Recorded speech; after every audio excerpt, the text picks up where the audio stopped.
2 days ago was the first time I have ever seen the PlayStation 5 in stock for any meaningful amount of time. In fact, it was in stock on Sony's website for about 3.5 hours.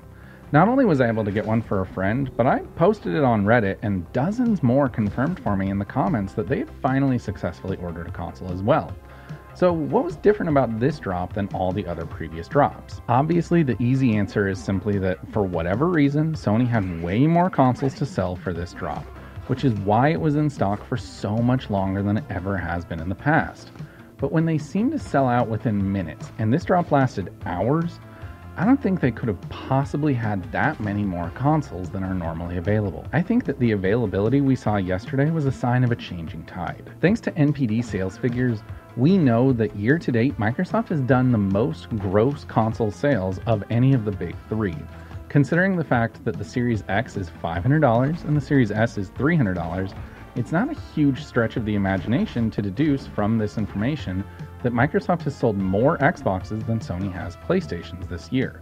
And considering the fact that for the second time this year, the Xbox has outsold the PS5 in Japan, something big must be happening. Obviously, a huge part of this victory in the market that has historically been just utterly dominated by PlayStation has been simply just availability. If the consumer wants to buy a new gaming console and it continues to be next to impossible to get a PS5, then that Xbox Series S that sits on the shelf every single time you go to the store starts to look more and more tempting. And that's exactly what I think the Series S was designed to do, and what the Series S is currently doing.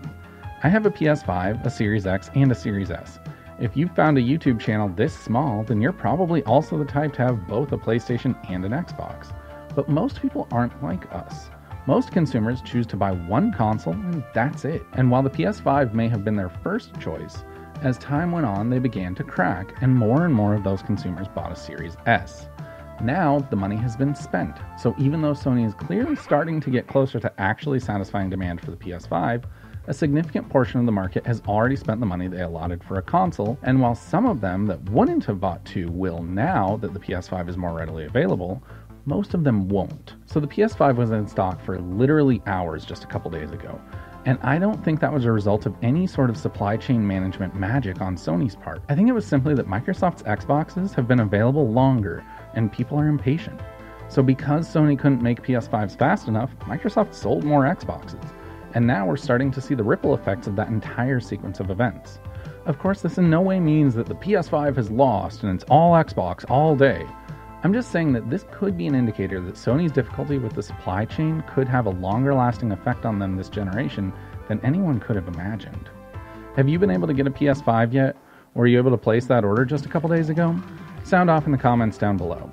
And while you're down there, if you liked what you saw today, why not just, go ahead and subscribe for more videos similar to this one in the future. I'll be back next time talking about something else entirely, so until then, just go play some games.